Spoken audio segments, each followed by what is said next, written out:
Shalom, selamat hari Sabat, selamat bergabung dalam Convergence in Christ. Umat Tuhan sekalian, saat ini kita akan menikmati berkat Tuhan melalui lagu-lagu pujian, acara rumah tangga, diskusi sekolah Sabat, pelayanan perorangan, dan khotbah yang nantinya akan disampaikan oleh hamba Tuhan, Pendeta Daud Pangaribuan Emin. Pendeta saat ini melayani sebagai Direktur Pelayanan Penata Layanan Daerah Conference Manado, Maluku Utara. Untuk membuka ibadah kita, mari kita puji Tuhan dengan menyanyikan lagu yang akan dipimpin oleh Praise Team.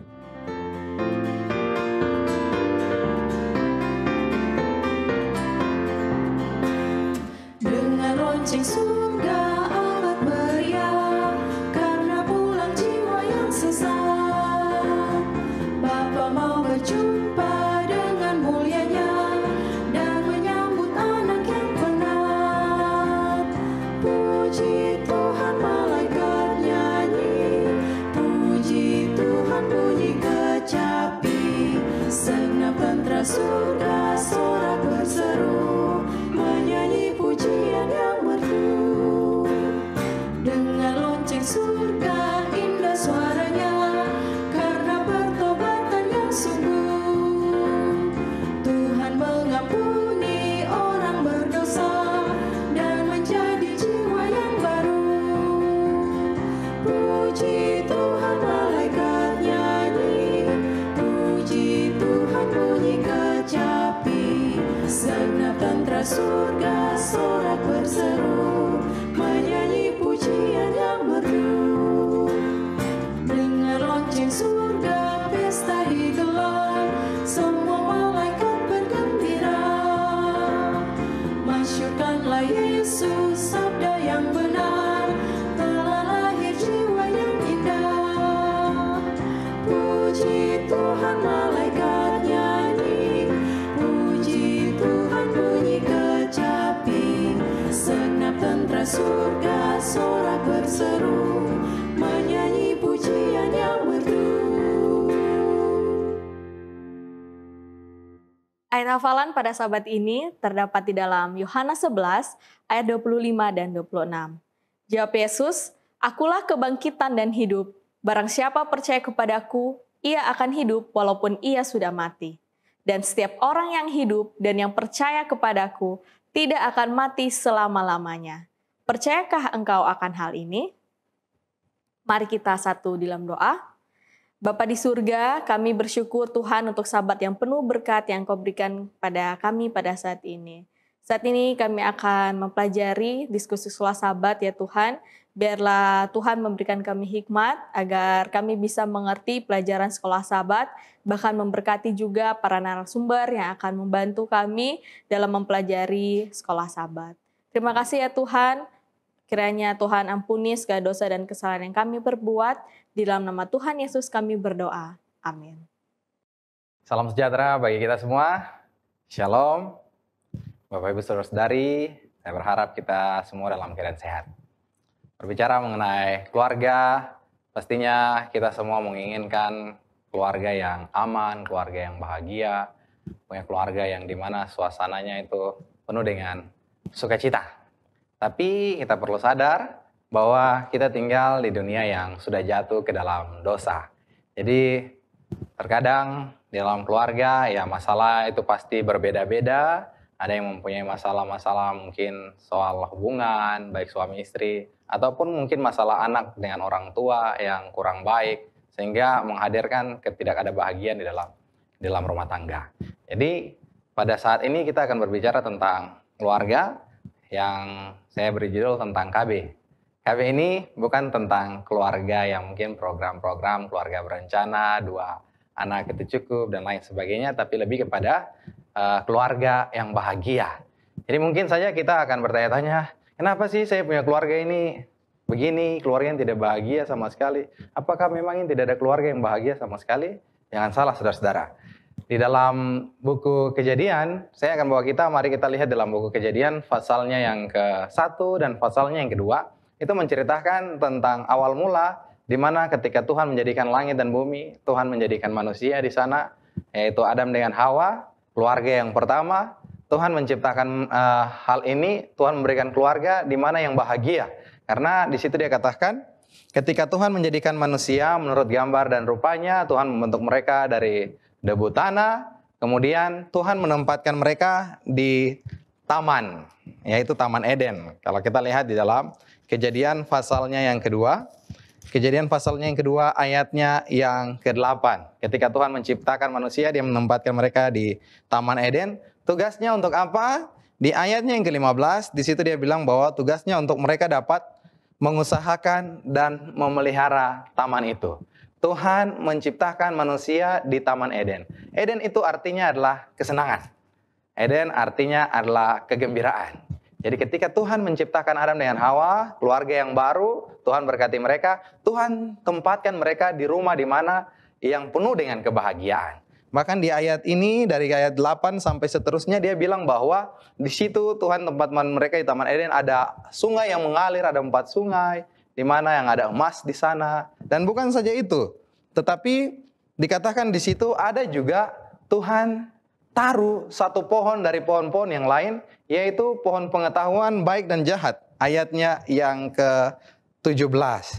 Di sana tujuannya adalah untuk menguji mereka. Agar supaya mereka ini nanti dapat bahagia seterusnya, mereka harus lalui ini juga, ujian ini. Jadi meskipun itu keluarga ini adalah Tuhan tempatkan di keluarga yang bahagia, di taman tempat yang bahagia, tetapi ada ujian di sana untuk mereka dapat melewatinya supaya mereka benar-benar aman dan bahagia selamanya. Tetapi di dalam Kejadian pasalnya yang ketiga menceritakan bahwa ternyata hal yang Tuhan tempatkan pohon ini mereka tidak melakukannya. Mereka tidak menuruti perintah Tuhan. Mereka makan buah pohon pengetahuan yang baik dan jahat, kemudian mereka jatuh ke dalam dosa. Nah, dosa inilah yang membuat sehingga terkadang dalam rumah tangga kita seringkali ada masalah dan lain sebagainya. Tetapi kita lihat di sini ada hal-hal yang dapat membuat rumah tangga kita itu bahagia ketika kita belajar daripada pengalaman Adam dan Hawa. Di dalam Kejadian pasalnya yang kedua, ayatnya yang ke-24 dan 25, di situ saya baca ayatnya yang ke-24 saja. Tuhan berkata, sebab itu seorang laki-laki akan meninggalkan ayahnya dan ibunya dan bersatu dengan istrinya sehingga keduanya menjadi satu daging. Jadi dalam keluarga kita juga artinya bagi pasangan suami istri yang sudah dinikahkan dalam nikah yang kudus, Tuhan telah menyatukan mereka. Jadi supaya keluarga kita itu bahagia, hal yang pertama yang harus kita lakukan adalah ini, jangan jalan sendiri. Jangan jalan sendiri karena Tuhan telah satukan.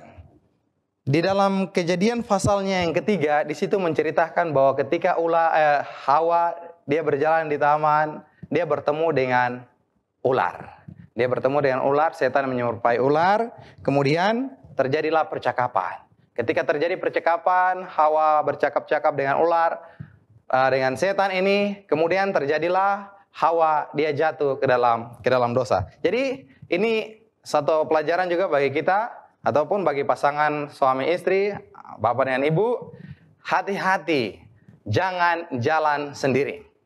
Jangan bilang, mama saja yang pergi, saya tinggal di rumah, atau mama tinggal di rumah, saya yang pergi keluar, tapi harus jalan sama-sama supaya tidak jatuh ke dalam dosa. Kemudian yang kedua adalah jangan ambil keputusan sendiri. Supaya keluarga bahagia, yang kedua jangan ambil keputusan sendiri.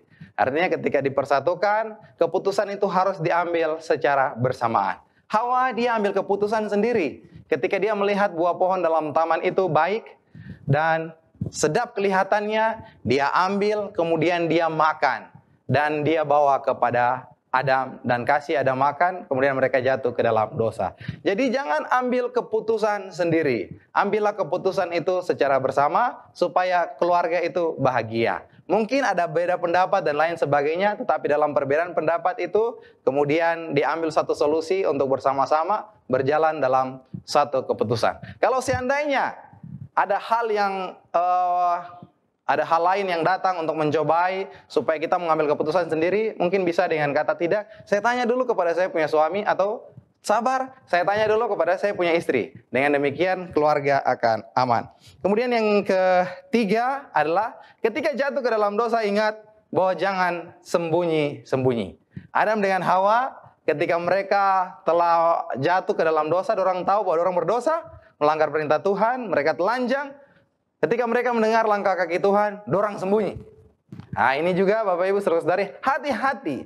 Kalau seandainya ada dosa yang dilakukan, maka jangan sembunyi-sembunyi. Adalah baik untuk diberitahukan dengan terbuka. Dikasih tahu sejujur-jujurnya, supaya ada kebahagiaan di dalam rumah tangga. Kalau sembunyi, maka itu tidak akan bisa bahagia di dalam keluarga kita. Kemudian, yang keempat, agar supaya rumah tangga kita bahagia adalah jangan menyalahkan satu dengan yang lainnya. Jangan saling menuduh. Memang kalau menganggap memang ada suatu kesalahan, oke, saya bersalah, selesai. Tapi jangan kita melemparkan, dia, dan lain sebagainya. Seperti halnya Adam, ketika Tuhan datang tanyakan kepada Adam dan Hawa, siapa yang kasih tahu kalau kalian telanjang? Kemudian Adam dia bilang bahwa Tuhan, dia perempuan yang kau tempatkan di sisi saya ini, dialah yang mengambil duluan. Kemudian sang perempuan ini, Hawa ini mengatakan bahwa ular itu, ular yang buat duluan, ular yang mengaruhi saya sehingga saya makan. Jadi saling menuduh dan lain sebagainya. Jadi supaya rumah tangga ataupun hubungan keluarga ini baik, pasangan suami istri, maka jangan menyalahkan. Tetapi harus sama-sama dengan kerendahan hati, oke, saya salah. Dengan demikian keluarga kita akan bahagia dan tidak rusak. Di dalam Mazmur pasalnya yang ke-32, ayatnya yang ke-1 dia katakan, dari Daud nyanyian pengajaran, berbahagialah orang yang diampuni pelanggarannya, yang dosanya ditutupi. Berbahagialah manusia yang kesalahannya tidak diperhitungkan Tuhan, dan yang tidak berjiwa penipu. Jadi supaya rumah tangga kita itu bahagia, yang pertama, jangan jalan sendiri, tapi jalanlah bersama-sama. Tapi mungkin juga kalau ada hal yang lain bisa jalan sendiri seperti ke toilet dan lain sebagainya. Tetapi kalau hal-hal yang lain mau keluar, apalagi ke mall, istri harus dengan suami sama-sama.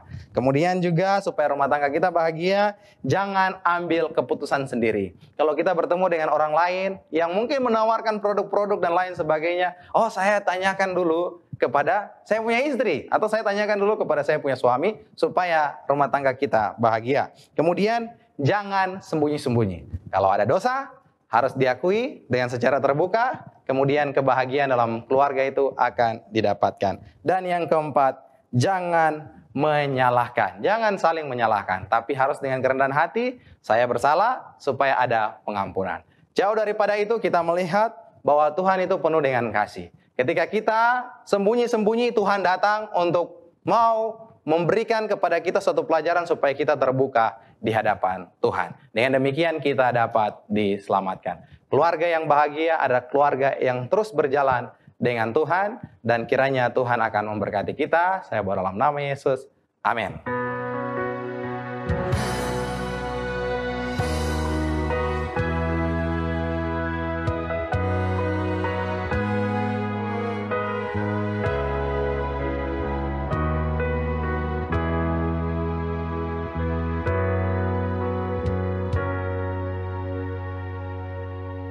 Mari diam sejenak, cobalah kau renungkan, kan kedatangan Yesus sungguh dekat.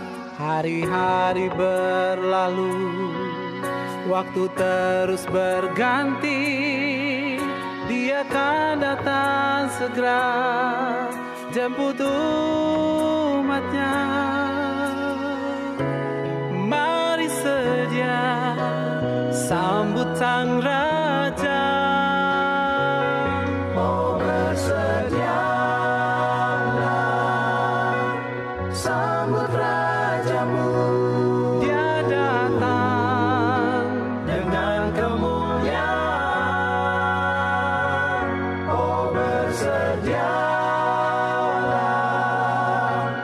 terima mahkota karunia, hidup yang kekal.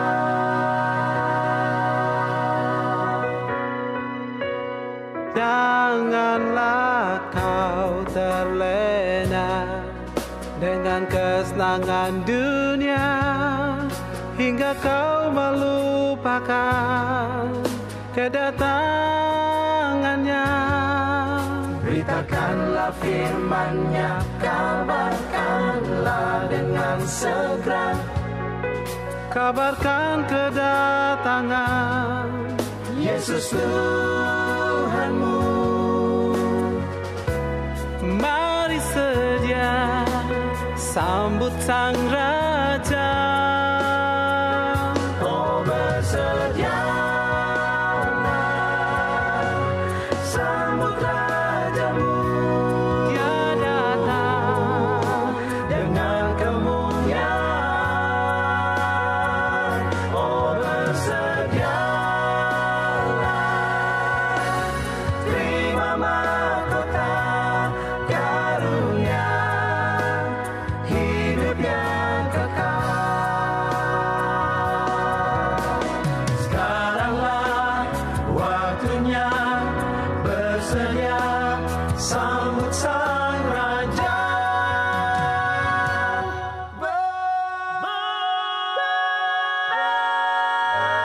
Bersedialah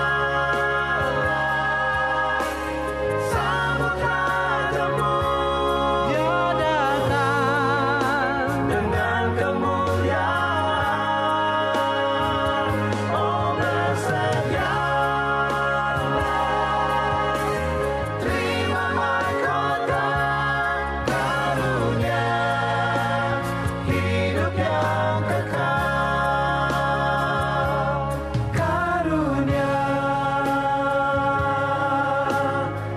hidup yang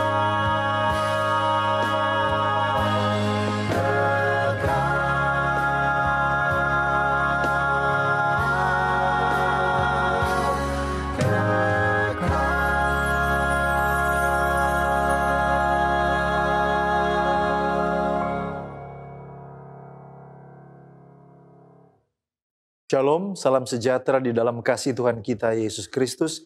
Kembali lagi dalam program pendalaman Alkitab melalui pelajaran Sekolah Sahabat bersama dengan kami Cornelius Media.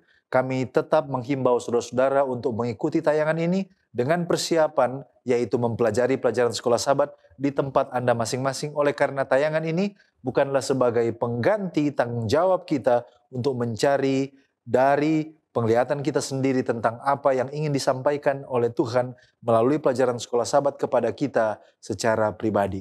Saya Pendeta Edward Taliwongso dan masih ditemani oleh hamba-hamba Tuhan Pendeta Felix Gosal dan juga Pendeta Widodo Purwanto. Kita akan mempelajari tema pada minggu ini adalah kebangkitan sebelum salib. Namun sebelum itu mari kita tunduk kepala dan kita berdoa. Bapa kami Allah yang maha baik, terima kasih Tuhan oleh karena sekali lagi kami boleh mendalami sebuah topik yang sangat menarik yang akan menolong kami untuk bertumbuh di dalam pengetahuan dan juga di dalam pemahaman akan firman Tuhan.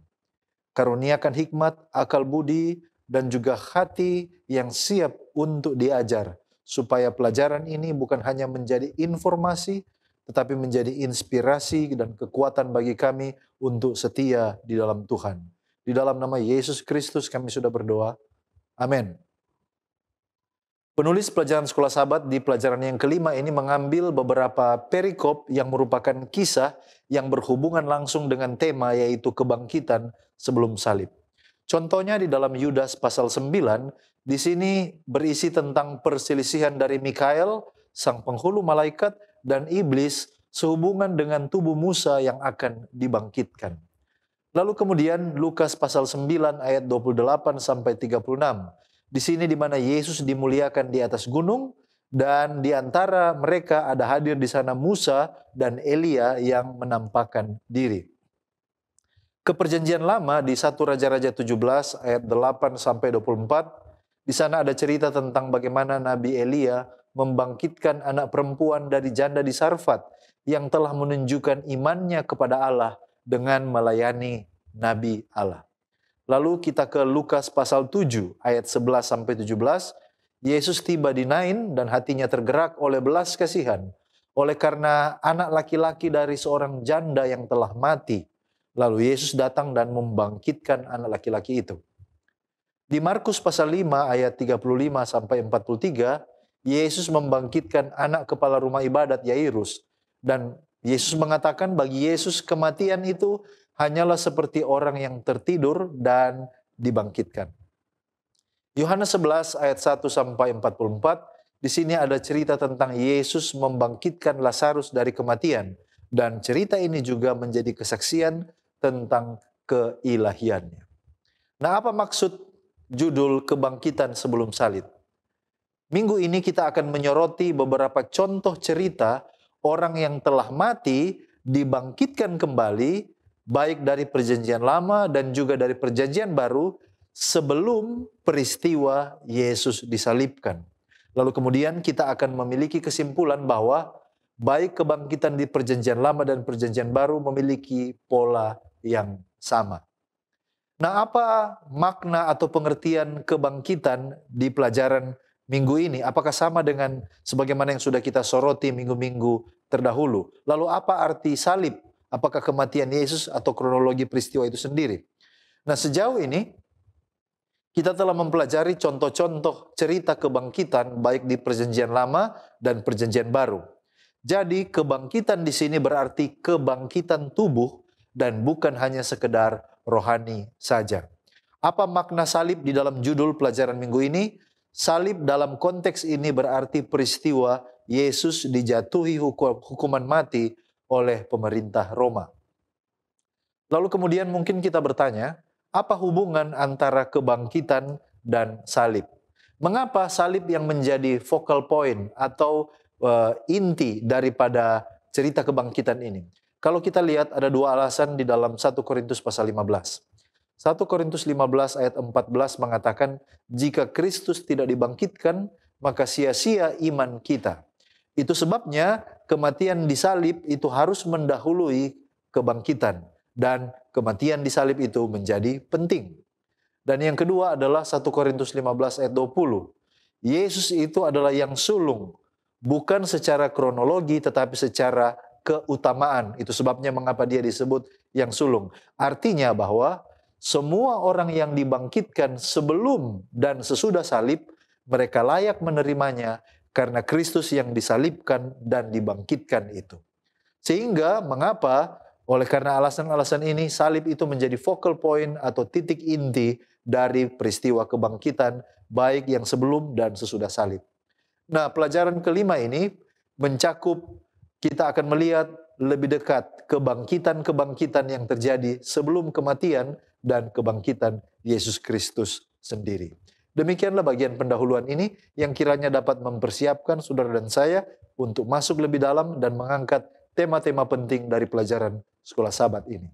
Baik, terima kasih Pendeta. Dan saudara-saudara sekalian, inti kita pada pelajaran pekan ini terambil dari Injil Yohanes pasal 11 ayat 25 dan 26. Di sana dikatakan, jawab Yesus, akulah kebangkitan dan hidup, barang siapa percaya kepadaku, ia akan hidup walaupun ia sudah mati. Dan setiap orang yang hidup dan yang percaya kepadaku tidak akan mati selama-lamanya. Percayakah engkau akan hal ini? Baik, sebelum kita akan masuk lebih dalam lagi dalam pelajaran kita pekan ini, mari kita pahami terlebih dahulu pengertian ayat inti kita. Nah, pertama-tama mari kita lihat konteks ayat ini. Pada peristiwa apa ini terjadi dan di mana dan kapan. Baik, ini adalah peristiwa di mana Lazarus akan dibangkitkan oleh Yesus. Nah, di sana Yesus telah diberitahukan kabar jika Lazarus sudah sakit. Tetapi di dalam cerita ini Yesus sengaja untuk datang terlambat. Apa tujuan Yesus datang terlambat? Dalam ayat yang kelima di sana, penyakit itu tidak akan membawa kematian, tetapi akan menyatakan kemuliaan Allah. Jadi ada rencana kenapa sampai Yesus datang terlambat. Dan juga Yesus katakan di ayat yang ke-14, Lazarus sudah mati, tetapi syukurlah aku tidak hadir pada waktu itu, sebab demikian lebih baik bagimu, supaya kamu dapat belajar daripadanya. Jadi ini adalah cerita di mana Yesus akan membangkitkan Lazarus dan Yesus akan memberikan pelajaran-pelajaran penting kepada pengikut-pengikutnya pada saat itu. Cerita ini hanya dituliskan di Injil Yohanes Dan peristiwa ini terjadi di Betania, di rumah Lazarus. Tempat ini terletak dekat Yerusalem, dan rumah inilah di mana Yesus selalu disambut dengan tulus hati. Lazarus memiliki 2 saudara perempuan, yaitu Maria dan Marta. Nah, pada ayat tema kita mengatakan bahwa Yesus menjawab kepadanya, siapa dia yang dimaksudkan, atau kepada siapa Yesus menjawab. Nah, ayat-ayat ini menceritakan percakapan Yesus dan Marta. Jadi ini adalah percakapan antara Yesus dan Marta. Kalau kita lihat di ayat yang ke-23, kata Yesus kepada Marta, saudaramu akan bangkit. Lalu di sana Marta berkata, aku tahu bahwa ia akan bangkit pada waktu orang-orang bangkit pada akhir zaman. Lalu ayat 25 Yesus menjawab, akulah kebangkitan dan hidup. Ayat 27 kemudian Marta mengakui jika Yesus anak Allah, dan ayat 28 lalu Marta pergi memanggil Maria. Jadi ayat ini adalah jawaban Yesus atau reaksi Yesus kepada Marta. Nah, mari kita lihat apa pengertian akulah kebangkitan dan hidup. Apa pengertian kebangkitan dan apa pengertian hidup di sini? Baik, kalau kita baca di dalam komentari Advent, Bible Commentary Advent, di sana menyatakan bahwa perkataan Yesus di sini, yaitu akulah kebangkitan dan hidup, adalah sebuah pernyataan Yesus yang menyatakan dirinya sebagai life giver atau pemberi hidup. Artinya, di sini adalah Yesus sementara memberikan sebuah kesan, siapa yang menerima Yesus, menerima hidup. Dan kata-kata ini adalah sebuah jaminan untuk mendapatkan kebangkitan. Kapan itu kebangkitan? Bible Komentar menjelaskan bahwa kebangkitan ini merujuk kepada kebangkitan yang akan datang, di masa yang akan datang. Merujuk kepada kebangkitan atau kedatangan Yesus yang kedua kali. Dan kehidupan di sini merujuk kepada kehidupan yang kekal, eternal life, kehidupan yang tidak akan mengalami kematian. Nah, apakah semua orang yang akan bangkit pada saat itu akan hidup? Pertanyaan yang menarik. Di dalam Yohanes pasal 5 ayat 28 dan 29. Di sana dikatakan, janganlah kamu heran akan hal ini. Sebab saatnya akan tiba bahwa semua orang yang di dalam kuburan akan mendengar suaranya, dan mereka yang telah berbuat baik akan keluar dan bangkit untuk hidup yang kekal, tetapi mereka yang telah berbuat jahat akan bangkit untuk dihukum. Jadi kebangkitan ada 2 macam. Kebangkitan bagi mereka yang percaya dan kebangkitan juga bagi mereka yang tidak percaya. Di sini kita melihat bahwa mereka yang percaya akan dibangkitkan untuk menerima hidup kekal, tetapi mereka yang tidak percaya akan dibangkitkan untuk menerima hukuman. Nah, kalau kita baca di dalam Kisah pasal 24 ayat 15, di sana dikatakan, aku menaruh pengharapan kepada Allah, sama seperti mereka juga bahwa akan ada kebangkitan semua orang mati, baik orang-orang benar maupun orang-orang yang tidak benar. Jadi kita jelas di sini kebangkitan pada saat Yesus datang nanti ada 2 bagian. Kebangkitan orang yang percaya di mana mereka akan diselamatkan, memiliki hidup yang kekal, dan kebangkitan orang yang tidak percaya yang nantinya akan dihukum. Nah, pertanyaan bagi kita semua, apakah mereka yang hidup nanti tidak akan mati lagi? Saudara-saudara, di dalam 1 Yohanes pasal 5 ayat 12 dan 13, Alkitab memberikan jawaban kepada kita semua. Di sana dikatakan, barang siapa memiliki anak, ia memiliki hidup. Barang siapa tidak memiliki anak, ia tidak memiliki hidup. Semuanya itu kutuliskan kepada kamu, supaya kamu yang percaya kepada nama anak Allah tahu bahwa kamu memiliki hidup yang kekal. Nah, saudara-saudara, kata-kata ini jelas ya bahwa hidup kekal di sini artinya tidak akan ada lagi kematian. Artinya jika kita memiliki anak, kita percaya kepada Yesus, kita akan memiliki hidup. Yesus berkata dalam Yohanes pasal 10 ayat 28, dan aku memberikan hidup yang kekal kepada mereka, dan mereka pasti tidak akan binasa sampai selama-lamanya, dan seorang pun tidak akan merebut mereka dari tanganku. Ya, baik, terima kasih pendeta. Nah, sekarang apa pengertian percaya kepadaku akan hidup? Kata-kata Yesus dalam ayat inti ini, barang siapa percaya kepadaku akan hidup, artinya yang pertama Yesus sedang memberikan sesuatu jaminan yang pasti bahwa siapa saja, entah dia orang Yahudi, non-Yahudi, tua, muda, kaya atau miskin, dari golongan sosial macam apapun, asal memiliki iman kepada Yesus, pasti akan memiliki hidup. Dan hal ini sejalan dengan apa yang dinyatakan di dalam surat 1 Yohanes pasal yang kelima ayat yang ke-11 dan ayat yang ke-12. Iman kepada Yesus adalah syarat sebenarnya untuk tetap hidup walaupun sudah mati, kata Yesus. Dan para teolog sering menyebut hal ini sebagai satu paham di dalam teologi, yaitu conditionalism. Robert M. Johnson, PhD, menyebutkan bahwa conditionalism adalah kepercayaan bahwa kekekalan itu adalah sebuah pemberian atau gift dari Tuhan yang syaratnya adalah menerima dengan iman kasih karunia Allah yang diberikan melalui pengorbanan Yesus. Nah, sekarang kenapa kita yang masih percaya, punya iman, masih mengalami kematian? Orang percaya memang tetap mengalami kematian sebagai sebuah konsekuensi umum dari dosa itu sendiri. Hawa dan Adam memulainya dan membawa masuk dosa itu ke dalam dunia. Dan kemudian kita semua, Roma 3 ayat 23, sebab semua orang telah berbuat dosa dan telah kehilangan kemuliaan Allah. Tetapi jenis kematian yang seperti ini bagi orang percaya bukanlah kebinasaan atau maut seperti yang dimaksudkan di dalam Yohanes pasal yang ketiga ayat 16 dengan kata peris, binasa. Atau secara doktrinal kita sebut kematian kedua. Kematian di mana tidak ada lagi pengharapan untuk memiliki hidup kekal. Wahyu 2 ayat 11, 20 ayat 6 dan 14, serta Wahyu 21 ayat yang ke-8.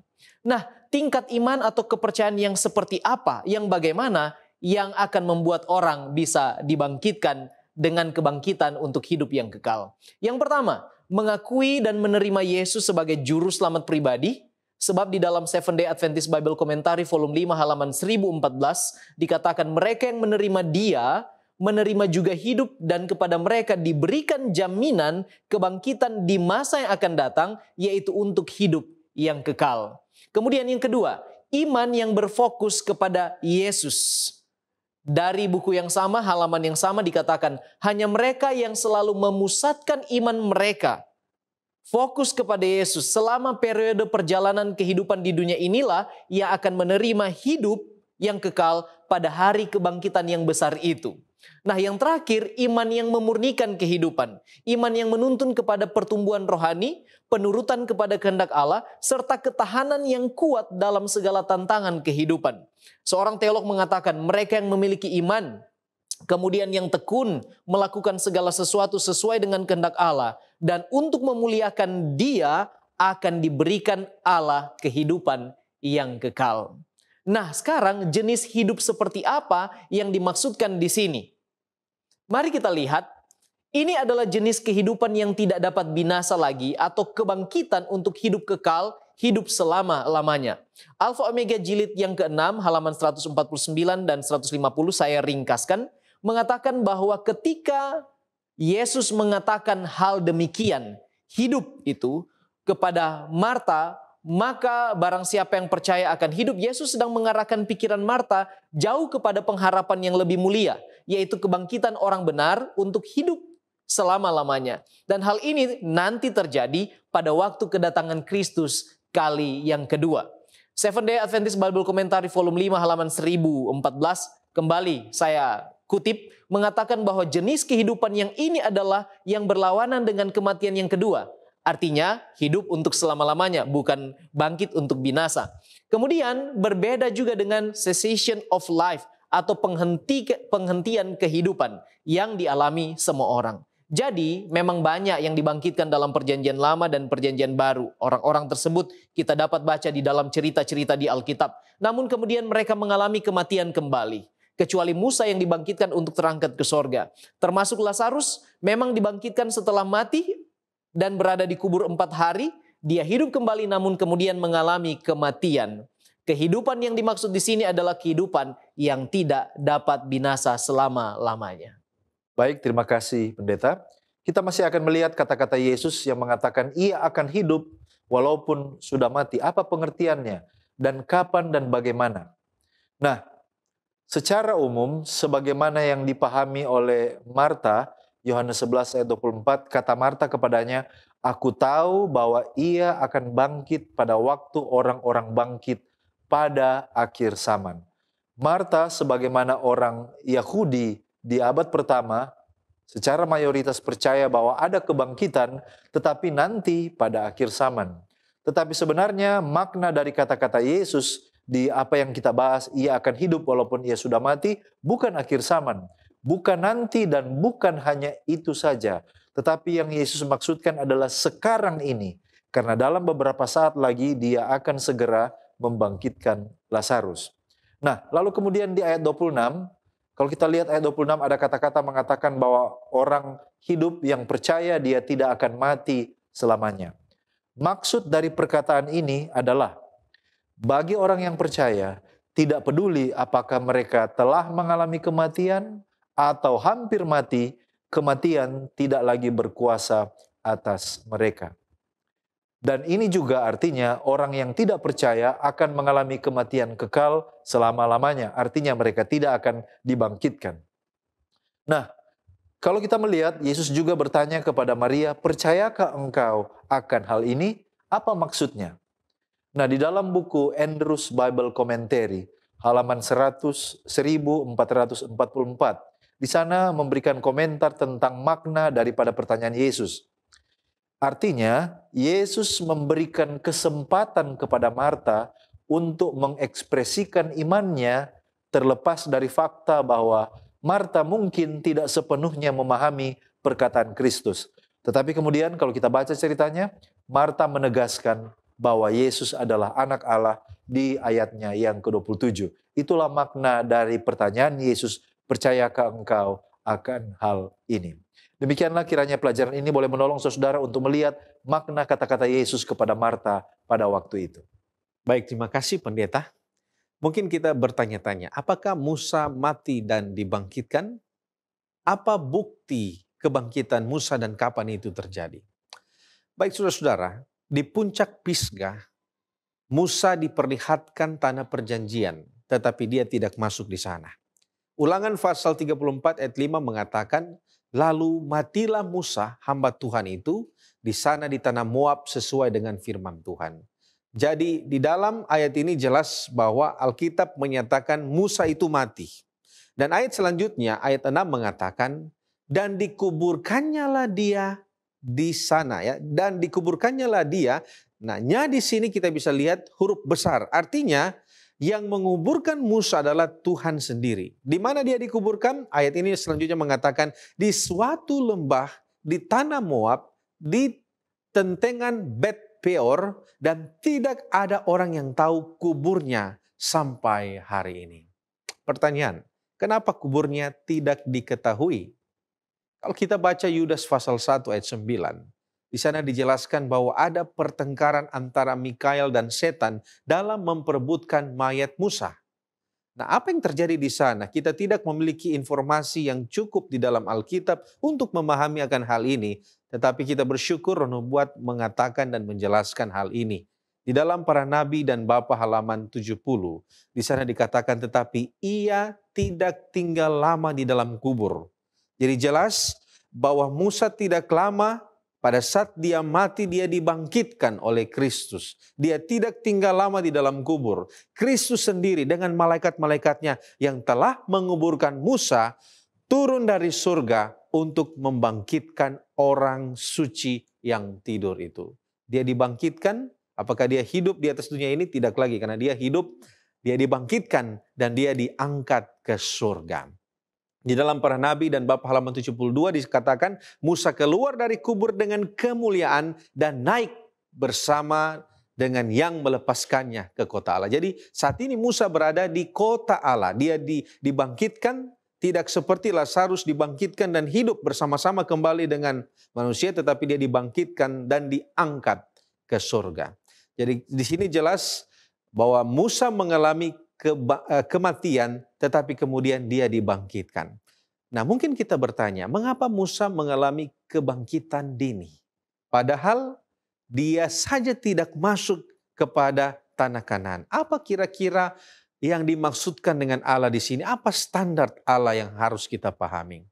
Baik, saudara-saudara, Kalau kita baca komentar Roh Nubuat di dalam Para Nabi dan Bapa, halaman 72, di sana Roh Nubuat mengatakan seperti begini.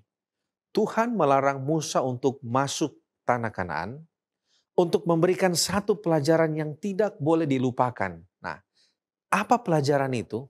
Dikatakan selanjutnya, bahwa ia menuntut penurutan yang seksama, dan bahwa manusia harus berhati-hati, jangan mengambil bagi dirinya sendiri kemuliaan yang hanya menjadi hak daripada khalik mereka. Kita tahu bersama cerita ini.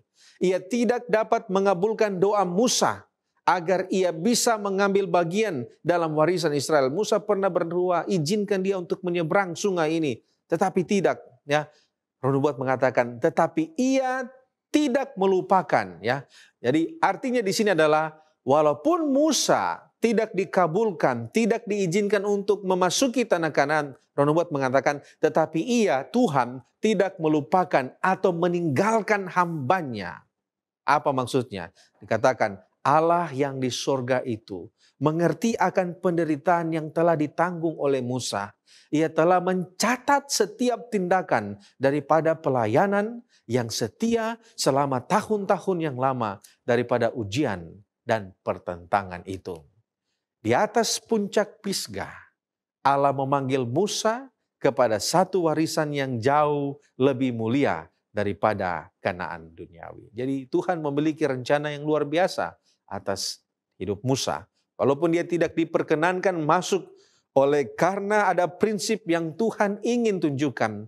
Tetapi Tuhan mencatat setiap perbuatan baik pelayanan Musa. Dan Tuhan memberikan yang jauh lebih mulia daripada tanah Kanaan duniawi. Yaitu pada saat dia dibangkitkan dan naik di surga. Jadi pada saat ini Musa bersama-sama dengan Tuhan di surga. Kalau kita baca dalam Lukas pasal 9 ayat 30. Pada saat Yesus dimuliakan di atas gunung, di sana Alkitab mengatakan, dan tampaklah dua orang berbicara dengan dia, yaitu Musa dan Elia. Menekankan bahwa pada saat ini Musa sudah bersama-sama dengan Elia. Elia yang pada saat itu telah dibangkitkan hidup-hidup ke surga. Saat ini sama-sama dengan Musa di atas kerajaan surga. Roh Nubuat mengatakan peristiwa di atas gunung itu adalah bentuk kecil dari kemuliaan yang akan datang. Di mana? Kehadiran Musa saat itu mewakili orang saleh yang dibangkitkan dan Elia mewakili orang saleh yang diubahkan. Ya, baik, terima kasih pendeta. Dan sekolah sahabat kita juga menceritakan tentang kebangkitan yang terjadi di dalam perjanjian lama. Nah, apa dasar dapat dibangkitkan dari kisah janda di Sarfat dan putra dari perempuan Sunem yang ada di dalam perjanjian lama? 2 Raja-Raja pasal 4 ayat 5. Jelas di sana dikatakan bahwa janda Sarfat itu percaya apa yang dikatakan oleh abdi Allah Elia dan kemudian mempraktekkan atau melakukan segala sesuatu yang diucapkan oleh abdi Allah itu. Jadi dasar dari dibangkitkannya anak-anak dari perempuan Sunem dan janda di Sarfat adalah iman dan penyerahan.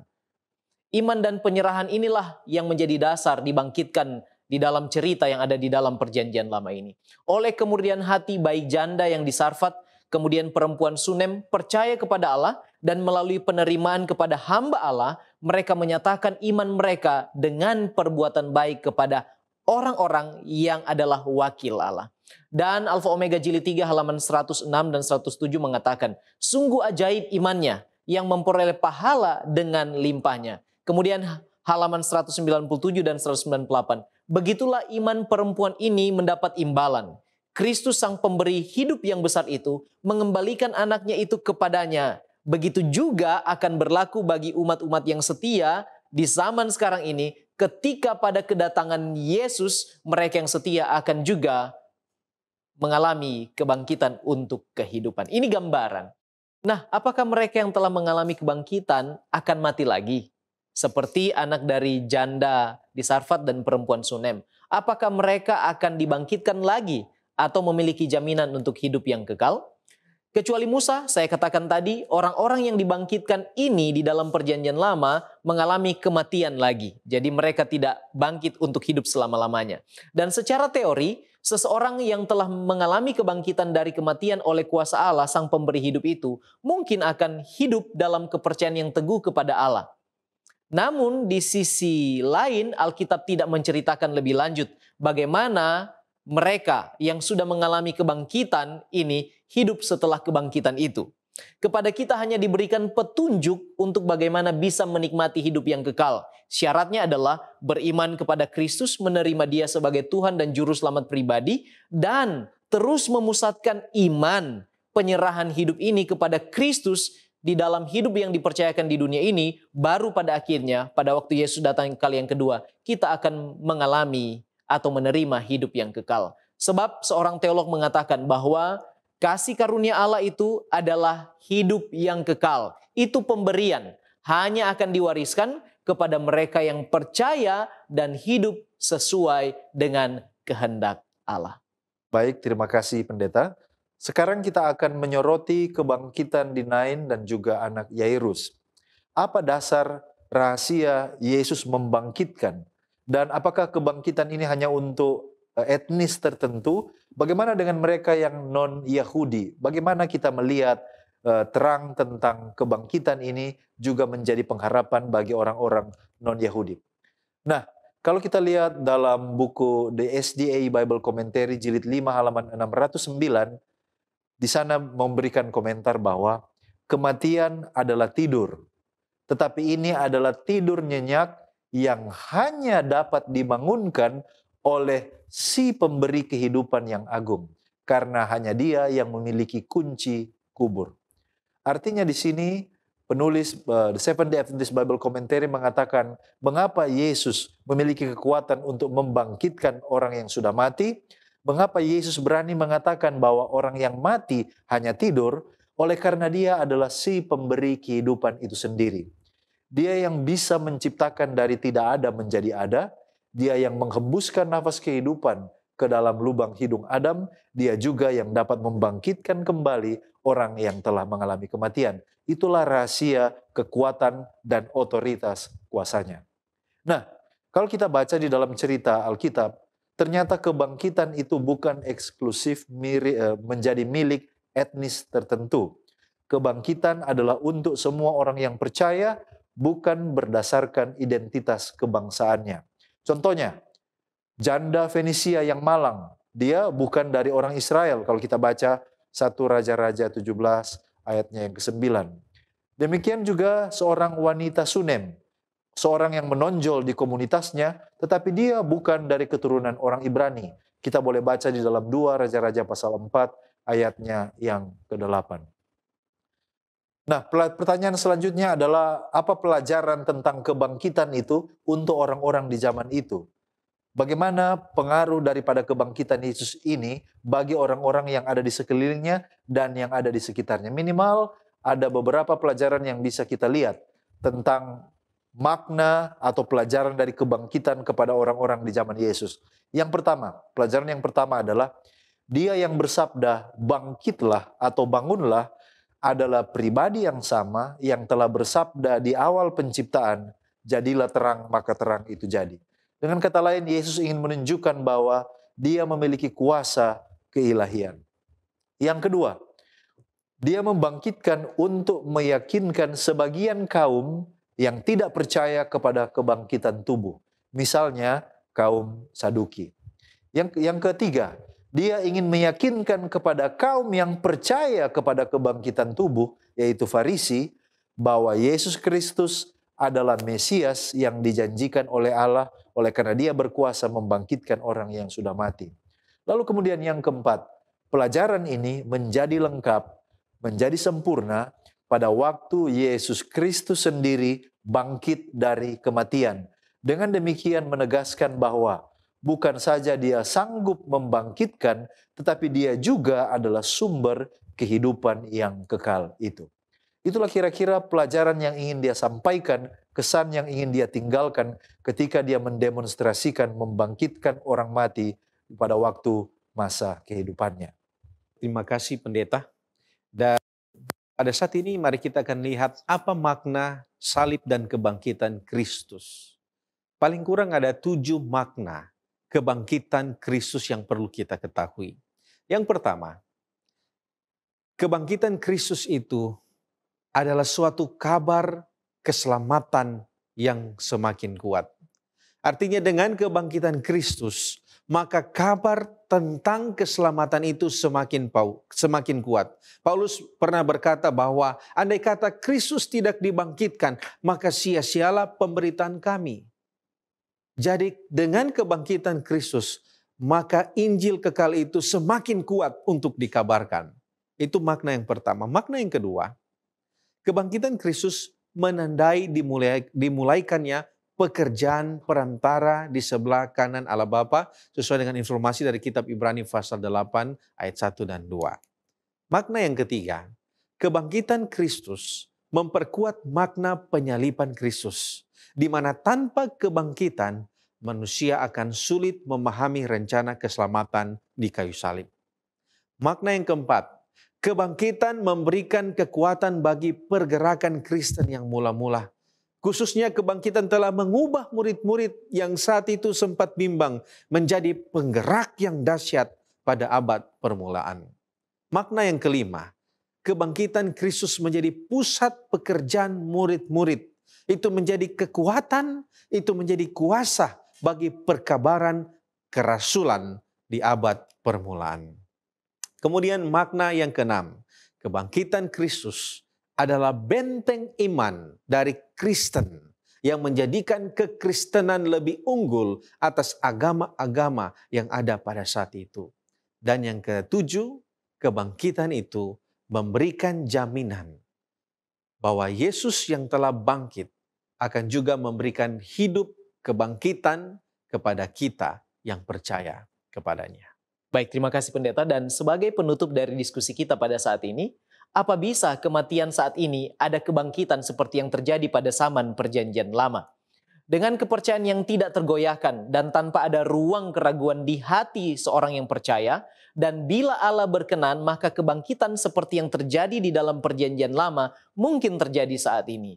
Sebab Yohanes pasal 5 ayat yang ke-21 mengatakan, sebab sama seperti Bapa membangkitkan orang-orang mati dan menghidupkannya, demikian juga Anak menghidupkan barang siapa yang dikehendakinya. Jika Kristus berkenan, maka pasti bisa terjadi.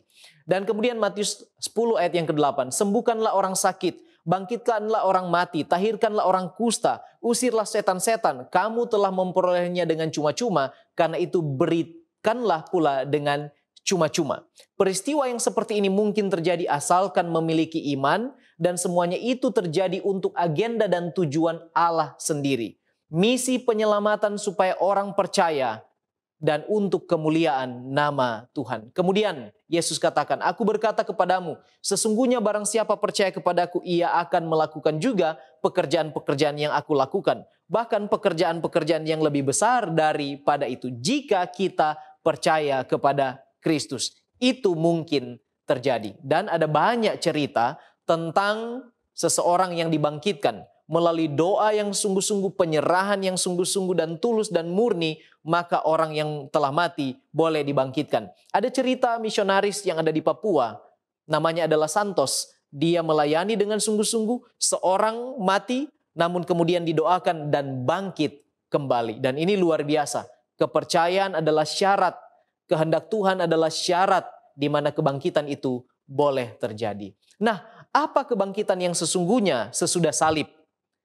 Kemudian bagaimana prosesnya? Ada dua jenis kebangkitan. Yang pertama, kebangkitan untuk hidup yang kekal bersama dengan Tuhan di dalam kerajaannya dan kemudian di dalam dunia yang Dia telah siapkan, dunia yang baru. Dan kebangkitan yang kedua adalah kebangkitan yang temporari, sementara, yaitu untuk menantikan penghukuman kekal dibinasakan di dalam api yang menyala-nyala. Kalau kita lihat di dalam Yohanes pasal 5 ayat yang ke-28 dan 29, dikatakan di sana, janganlah kamu heran akan hal itu, sebab saatnya akan tiba bahwa semua orang yang di dalam kuburan akan mendengarkan suaranya. Dan mereka yang telah berbuat baik akan keluar dan bangkit untuk hidup yang kekal, tetapi mereka yang telah berbuat jahat akan bangkit untuk dihukum. Kebangkitan yang pertama ini terjadi tepat pada waktu kedatangan Kristus kali yang kedua, dan kemudian mengalami 100 tahun menurut Wahyu pasal 20 dan 21, 1000 tahun di sana, kemudian pada waktu akhir dari 1000 tahun atau milenium itu akan terjadi kebangkitan yang kedua bagi orang yang jahat untuk mengalami kebinasaan selama-lamanya. Dan kemudian kalau kita mengharapkan kita dibangkitkan pada kebangkitan yang pertama, maka itu harus menjadi tanggung jawab kita untuk hidup menyatu dengan Kristus. Sebab Kolose pasal yang ketiga ayat 3 dan 4 ini menjadi ayat kunci untuk kita sekalian. Sebab kamu telah mati dan hidupmu tersembunyi bersama dengan Kristus di dalam. Apabila Kristus adalah hidup kita, menyatakan diri kelak, kamu pun akan menyatakan diri bersama dengan Dia dalam kemuliaannya. Pada hari kedatangan Tuhan, kalau kita percaya, kita hidup sesuai dengan kehendak-Nya, maka kita akan dibangkitkan untuk hidup yang kekal. Inilah pengharapan besar dan yang tertinggi yang semua orang Kristen miliki, apalagi bagi mereka yang sedang menanti-nantikan kedatangan Kristus. Mari kita berdoa supaya kita ditolong untuk hidup kekal pada hari Maranatha. Ya Tuhan Allah kami, terima kasih telah menolong kami belajar firman-Mu. Bantu kami Tuhan dengan kuasa Roh Kudus untuk hidup sesuai dengan kehendak Tuhan. Percaya, beriman teguh, dan tidak terombang-ambingkan. Di dalam segala tantangan kehidupan kami tidak akan jatuh, kami tidak akan menyangkal iman, sampai pada hari Maranatha kami akan menerima upah hidup kekal. Ketika kami akan bersama-sama dengan semua orang percaya yang telah mati dan dibangkitkan akan menuju kerajaan sorga. Inilah doa kami Tuhan. Berkatilah kami semua pada saat ini. Di dalam nama Yesus kami sudah berdoa. Amin.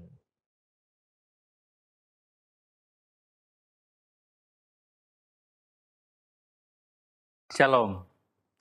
Tahukah saudara bahwa cara pandang kita atau pengetahuan kita atau kepercayaan kita mempengaruhi akan tindakan kita? Beberapa orang memiliki pendapat yang berbeda-beda terkait asal mula manusia. Ada yang berpendapat bahwa manusia ini berasal dari evolusi dari kera, melalui periode waktu tertentu akhirnya menjadi manusia. Ada juga pandangan-pandangan yang lain terkait asal mula manusia. Bagaimana dengan saudara? Apa pandangan saudara terkait asal mula manusia? Saya percaya sesuai dengan firman Tuhan mengatakan bahwa manusia diciptakan menurut gambar dan rupa Allah. Mari kita baca dalam Kejadian pasal 1 ayatnya yang ke-26. Firman Tuhan katakan, "Berfirmanlah Allah, baiklah kita menjadikan manusia menurut gambar dan rupa kita, supaya mereka berkuasa atas ikan-ikan di laut dan burung-burung di udara, dan atas ternak dan atas seluruh bumi, dan atas segala binatang melata yang merayap di bumi." Firman Tuhan mengatakan bahwa manusia diciptakan menurut gambar dan rupa Allah. Uniknya, ketika manusia diciptakan, manusia pertama itu diciptakan, dan kemudian Allah memberikan perintah bagi Adam dan juga istrinya. Tetapi sayangnya perintah Tuhan mereka langgar. Tuhan memberikan perintah kepada mereka, tapi mereka tidak menuruti perintah Tuhan. Mereka berdosa atau mereka melakukan pelanggaran terhadap perintah Tuhan pada saat itu. Akhirnya ketika mereka berdosa, ada dampak langsung yang mereka rasakan pada saat itu, bisa kita lihat dalam Kejadian pasalnya yang ketiga, di mana ketika manusia ini jatuh ke dalam dosa. Akibat daripada tidak menurut akan perintah Allah. Bukan hanya manusia ini dengan istrinya yang menerima akibat daripada dosa, tetapi juga ular pada saat itu mendapat bagian terlibat dalam dampak daripada dosa ini. Bahkan juga alam atau makhluk hidup yang lain mendapat dampak langsung akibat daripada dosa yang diperbuat oleh manusia ini. Dampak daripada dosa ini kepada semua makhluk hidup, Tuhan mau menunjukkan kepada manusia bahwa betapa buruk dan betapa jijiknya dosa itu. Pada saat ini kita juga bisa melihat ada dampak-dampak yang diakibatkan oleh dosa yang dilakukan oleh manusia. Tapi sayangnya manusia pada saat ini cenderung untuk melakukan dosa sekalipun sudah melihat betapa buruknya dampak daripada dosa itu. Tetapi kita bersyukur kepada Tuhan melalui pengorbanan Yesus di kayu salib memberikan jaminan bagi saudara dan saya. Di dalam surat Petrus yang pertama, 1 Petrus pasal 1 ayatnya yang kedua, ada pesan dari Rasul Petrus. Ketika dia menulis kitab Petrus atau surat Petrus, dia bilang begini. 1 Petrus pasalnya yang pertama ayatnya yang kedua. Yaitu orang-orang yang dipilih sesuai dengan rencana Allah Bapa kita dan yang dikuduskan oleh Roh supaya taat kepada Yesus Kristus dan menerima percikan darahnya. Kiranya kasih karunia dan damai sejahtera makin melimpah atas kamu. Saudara-saudari, kita lihat Petrus menuliskan surat ini kepada orang-orang yang dipilih sesuai dengan rencana Allah, supaya taat pada Yesus Kristus dan menerima percikan darahnya. Apakah saudara merasa saudara juga dipilih sesuai dengan rencana Allah untuk menjadi umat Tuhan? Di bagian selanjutnya di 1 Petrus pasalnya yang kedua ayatnya yang ke-9 dia bilang, tetapi kamulah bangsa yang terpilih, imamat yang rajani, bangsa yang kudus, umat kepunyaan Allah sendiri, supaya kamu memberitakan perbuatan-perbuatan yang besar dari Dia yang telah memanggil kamu keluar dari kegelapan kepada terangnya yang ajaib. Siapakah saya? Itu adalah judul firman Tuhan kita pada saat ini. Siapakah saudara dan saya? Pengetahuan kita, kepercayaan kita akan berpengaruh terhadap tindakan kita. Jika saudara percaya bahwa saudara diciptakan oleh Tuhan dan sesuai dengan firman Tuhan di dalam Rasul Petrus, jika saudara percaya bahwa saudara dipilih untuk taat dan menerima percikan darah dari Yesus Kristus, saya mengajak saudara sekalian, mari kita memberitakan perbuatan-perbuatan yang besar dari Dia. Karena di dalam 1 Petrus pasalnya yang kedua dia bilang, supaya kamu memberitakan perbuatan-perbuatan yang besar dari Dia yang telah memanggil kamu keluar dari kegelapan kepada terangnya yang ajaib. Saudara-saudari, jika saudara merasa bahwa diciptakan menurut gambar dan rupa Allah, atau saudara percaya bahwa diciptakan menurut gambar dan rupa Allah, dan saudara-saudari dipilih oleh Tuhan untuk taat kepada Tuhan dan menerima percikan darahnya. Pesan firman Tuhan dari kitab Petrus dia bilang bahwa kita harus memberitakan perbuatan besar dari Dia yang telah memanggil saudara dan saya keluar dari kegelapan kepada terangnya yang ajaib. Doa saya kiranya Tuhan menolong saudara dan saya untuk memberitakan perbuatan yang besar dari Tuhan di dalam kehidupan kita sehari-hari. Saya berdoa dalam nama Yesus. Amin.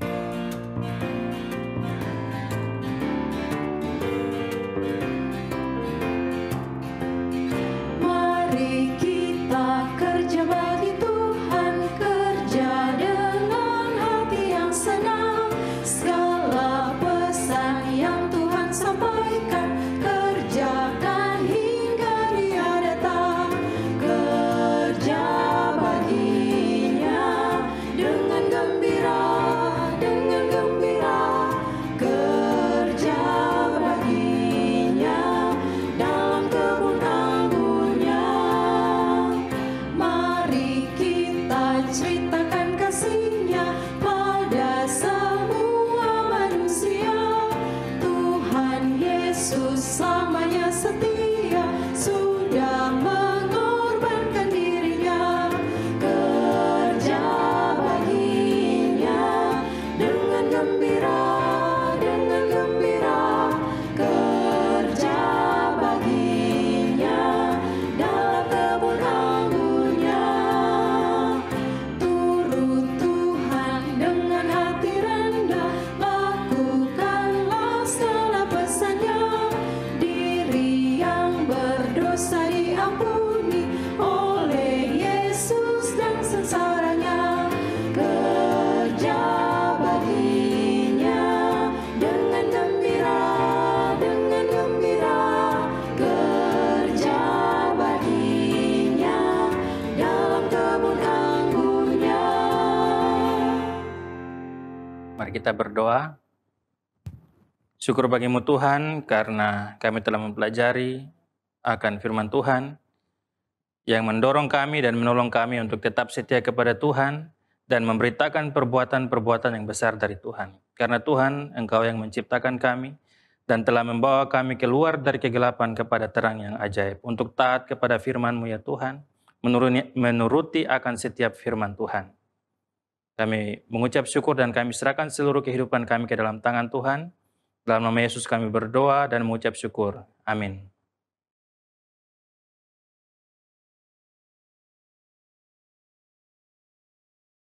Ayat bersautan pada Sabat ini terdapat di dalam Mazmur 1 ayat 1 sampai 6. Saya akan membacakan ayat yang ganjil dan rekan saya akan membacakan ayat yang genap. Dan kemudian pada ayat yang terakhir yaitu ayat 6 kita akan bacakan bersama-sama.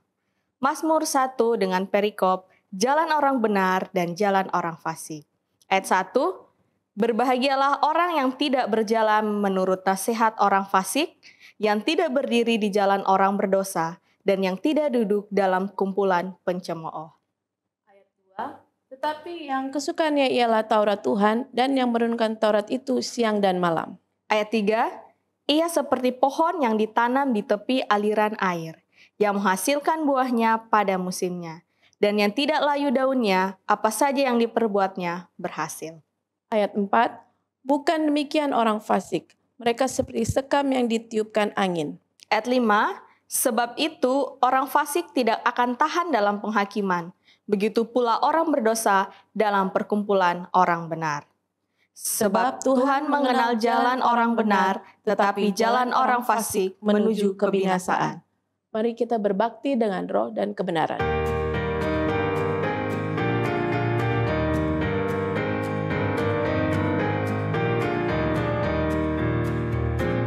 Berilah padaku Alkitab yang suci, yang menyegarkan segenap jiwaku, dan menyatakan Yesus sudah mati untuk tebus dan selamatkan aku.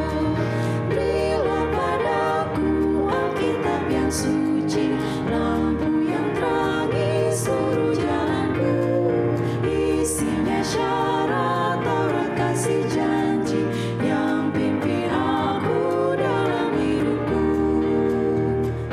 Berilah padaku Alkitab yang suci, waktu hatiku takut dan susah. Bersabdalah di saat ku bersedih, yang memberikan sukacita surga. Berilah padaku Alkitab yang suci, lampu yang terangi seluruh jalanku, isinya syarat Taurat kasih janji yang pimpin aku dalam hidupku. Berilah padaku Alkitab yang suci, yang meringankan langkah kakiku, yang hindarkan cobaan dunia ini, dan tiap hari terangi jalanku.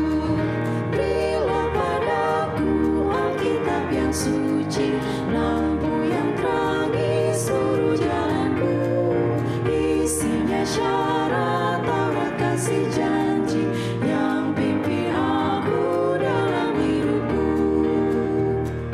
Berilah padaku Alkitab yang suci, yang tunjukkan jalan kehidupan, yang terangi jalan ke negeri yang suci, tempat tinggalnya umat tebusan. Berilah padaku Alkitab yang suci, lampu yang terangi seluruh jalanku, isinya syarat Taurat kasih janji yang pimpin aku dalam hidupku. Tibalah saatnya kita akan mendekatkan diri kepada Tuhan melalui doa. Mari kita tunduk kepala dan kita berdoa. Kami memuji, mengagungkan Engkau, Khalik Pencipta, langit, bumi, laut, dan segala isinya.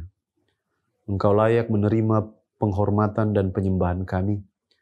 Teristimewa di hari yang Engkau jadikan ini, hari Sabat yang kudus, hari di mana kami mengingat Engkau sebagai pencipta dan penebus.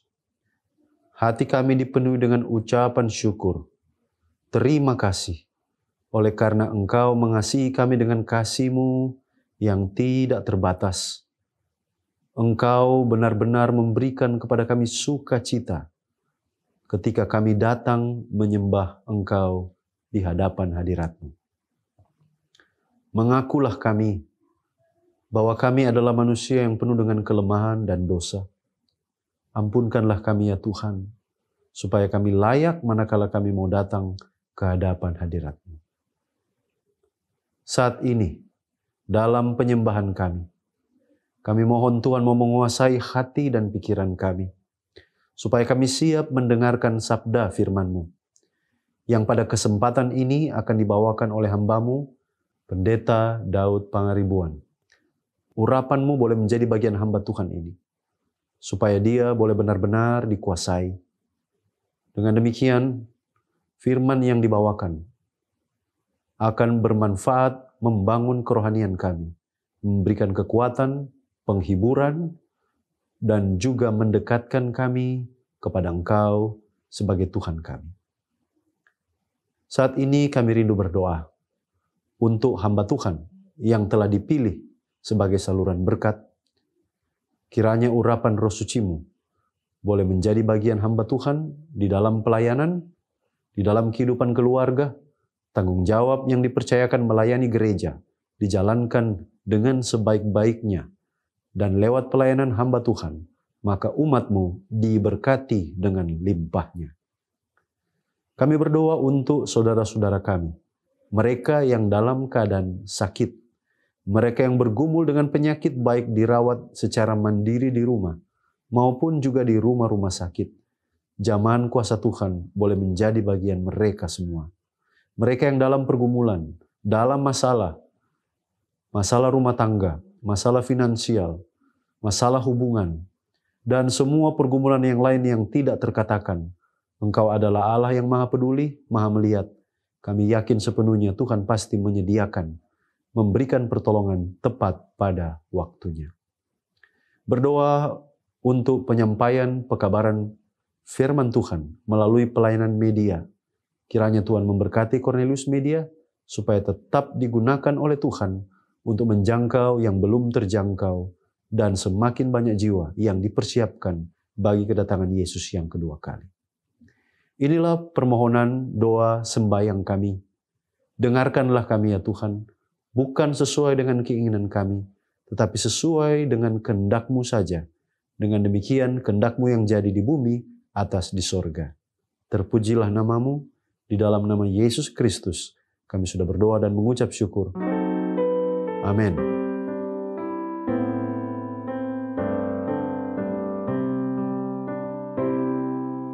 Jadilah Tuhan kehendak-Mu, Engkaulah Khalik, aku debu. Jadikan aku sesuka-Mu, aku menunggu di kaki-Mu.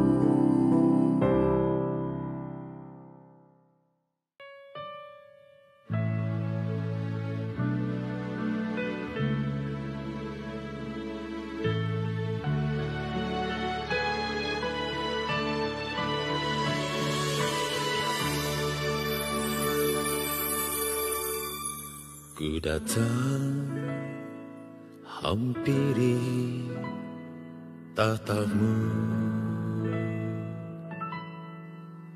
bersujud menyembah Kau Tuhan.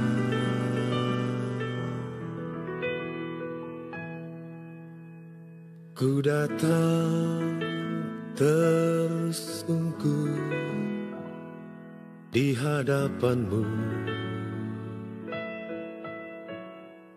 beri hormat dan puji dan kemuliaan hanya bagi-Mu.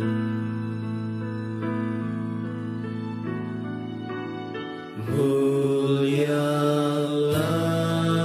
Engkau Tuhan, mulialah nama-Mu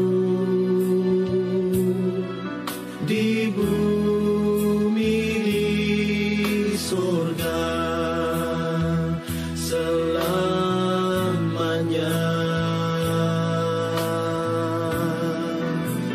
Mulialah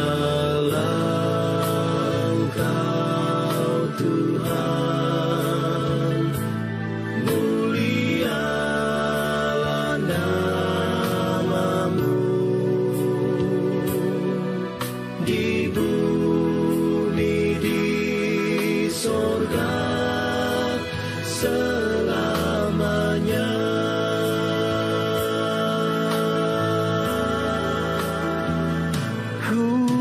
bersujud di bait-Mu yang kudus. Ku memuji-muji nama-Mu Tuhan. Ku bersyukur dengan segenap hatiku, segenap jiwaku. Ku selalu nyanyikan kasih setia-Mu, kasih setia Tuhan selama-lamanya. Oh, betapa mulia nama-Mu Tuhan di seluruh bumi.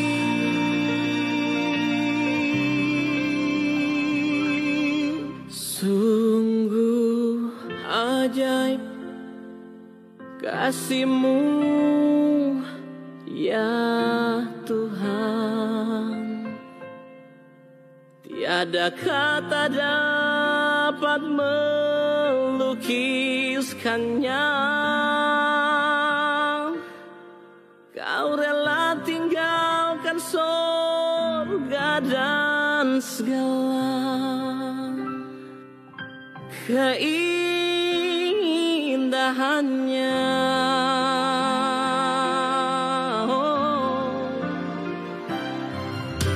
Datang ke dunia ini menderita, mati bagiku di bukit Kalvari. Oh, sungguh besar karya-Mu ya Tuhan, selamatkanku.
Ayat tema kita pada hari Sabat ini terdapat dalam Yohanes 14 ayat 6.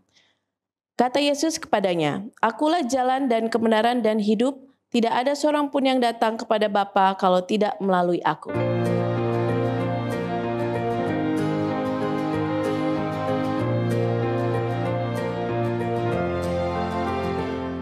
I hear the voice of Jesus calling.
Yesus menolongku, karena keputusanku kan pergi.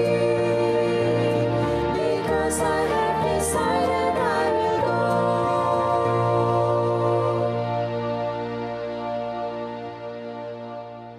Shalom. Selamat sahabat, saudara umat Tuhan yang sedang berbakti dalam program CIC, Convergence in Christ. Tentunya pada hari Sabat ini kita semuanya bersuka cita oleh karena kita merasakan berkat dan kasih sayang Tuhan yang sungguh ajaib dalam kehidupan kita. Pada kesempatan ini kita akan mempelajari firman Tuhan yang saya beri judul Walking with Jesus. Berjalan bersama Yesus. Saya yakin setiap kita, setiap orang pasti suka untuk mengadakan perjalanan. Dan perjalanan itu akan sangat menyenangkan bila dia mempunyai teman. Ya. Apalagi teman itu teman yang sangat spesial. Pasti dia tidak akan terasa dalam perjalanannya. Dan tentunya dalam mengadakan perjalanan, ya, kita mesti tahu kemana tujuan kita, jangan sampai kita tidak sampai-sampai ke tujuan. Itu sebabnya kita juga harus memiliki teman yang tahu tujuan perjalanan kita. Ya. Di dalam kehidupan kekristenan kita, kita juga akan mengadakan perjalanan. Ya. Dan kita harus memiliki teman. Ya. Tentunya teman yang menyenangkan, teman yang akan membawa kita tiba di tujuan yang benar. Dan sudah pasti teman itu adalah Yesus, Juru Selamat kita yang penuh kasih. Di dalam Yohanes 14 ayat 6, Yesus mengatakan, "Akulah jalan dan kebenaran dan hidup. Tidak seorang pun yang datang kepada Bapa kalau tidak melalui aku." Yesus adalah jalan yang benar. Dan kalau kita memiliki teman perjalanan dalam kehidupan kekristenan kita adalah Yesus, maka tentunya kita akan tiba pada tujuan yang benar, karena Yesus tidak mungkin menuntun kita ke tempat yang salah. Ya. Yesus adalah jalan kehidupan. Itu sebabnya mari kita mengambil Yesus untuk bersama-sama dengan kita dalam kehidupan kekristenan kita. Ya. Di dalam perjalanan tentunya pasti ada percakapan antara kita dengan teman seperjalanan kita. Ya. Begitu juga dalam kehidupan kekristenan kita. Kita akan bercakap-cakap dengan Yesus yang menjadi teman perjalanan kehidupan kekristenan kita. Tapi pertanyaannya, bagaimana caranya kita bisa bercakap-cakap dengan Yesus dan kita bisa mendengarkan apa yang Yesus katakan kepada kita? Karena kita tidak bisa melihat secara fisik dengan mata jasmani kita. Tetapi pada saat ini kita akan pelajari bahwa kita bisa melakukan itu. Bagaimana caranya kita bercakap-cakap dengan Yesus? Bagaimana caranya kita mendengarkan Yesus berbicara kepada kita? Mari kita pelajari. Ya, pada saat ini berjalan bersama dengan Yesus. Tentunya yang pertama, bagaimana saya bisa berbicara kepada Yesus di dalam perjalanan Kristiani ini? Jawabannya adalah doa. Ya. Kalau kita mau bercakap-cakap dengan Yesus, tentunya kita akan berdoa. Ya, karena itu adalah cara kita menyampaikan isi hati kita kepada Yesus dalam perjalanan Kristiani kita. Bertekun di dalam doa. Doa sangat penting. Di dalam buku Nasihat Bagi Sidang, Jilid 2 halaman 313, dikatakan di sana, doa adalah salah satu dari tugas-tugas yang paling penting. Tanpa itu, kita tidak dapat mempertahankan perjalanan Kristiani. Doa itu mengangkat, menguatkan, dan membuat hidup lebih mulia. itu berarti jiwa berbicara dengan Allah. Jadi kita bisa lihat di sini, dengan berdoa, maka kita bercakap-cakap atau berbicara dengan Tuhan. Dengan Yesus yang menjadi teman perjalanan Kristiani kita. Dikatakan bahwa pada pagi hari, berdoa adalah kunci untuk membuka perbendaharaan Tuhan, yaitu anugerah dan berkat. Pada malam hari seperti gembok yang mengunci untuk menguatkan, untuk melindungi dan mengamankan hidup kita. Yesus memberi contoh dalam hal ini. Dalam Markus 1 ayat 35. Pagi-pagi benar, waktu hari masih gelap, ia bangun dan pergi keluar. Ia pergi ke tempat yang sunyi dan berdoa di sana. Kalau Yesus melakukan hal ini, tentunya kita yang menjadi teman perjalanan Kristiani bersama Yesus, kita juga harus berdoa seperti Yesus. Kita ambil waktu di pagi hari, pagi-pagi benar, dan kita bercakap-cakap, berbicara dengan Tuhan. Seorang yang bernama George D. Stewart, dia katakan, ambil waktu untuk bertelut dan berdoa, maka itu akan menguatkan jantung Anda dan akan menghilangkan kecemasan Anda. Sangat penting sekali. Kita bercakap-cakap, berbicara dengan Yesus melalui doa. Doa adalah percakapan yang terus-menerus dengan Allah. Itu adalah udara jiwa, dan tanpa itu jiwa menjadi lemah dan mati. Penting sekali saudara-saudara, umat Tuhan, dalam perjalanan Kristiani kita, kita terus berbicara, bercakap-cakap dengan teman seperjalanan kita, Yesus yang penuh kasih itu. Sehingga jiwa kita akan menjadi kuat. Yesus sendiri di dalam Ibrani 5 ayat 7 dikatakan dalam hidupnya sebagai manusia, ia telah mempersembahkan doa dan permohonan dengan ratap tangis dan keluhan kepada Dia yang sanggup menyelamatkannya dari maut. Dan karena kesalehannya, ia telah didengarkan. Yesus ketika dia menjadi manusia, dia datang ke bumi ini. Dia berdoa, bercakap-cakap dengan Bapanya di sorga. Sungguh luar biasa. Dan dengan ratap tangis, ya, Yesus berdoa kepada Bapanya di sorga. Dan kalau kita melakukan hal yang sama, tentunya kita akan bisa menang seperti Juru Selamat kita, Yesus menang waktu dia hidup di atas dunia ini. Kita akan kuat menghadapi setiap pencobaan kalau kita terus bercakap-cakap dengan Tuhan kita melalui doa.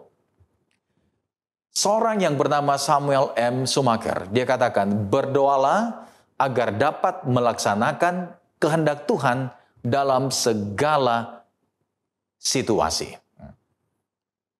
Ini sangat penting ya.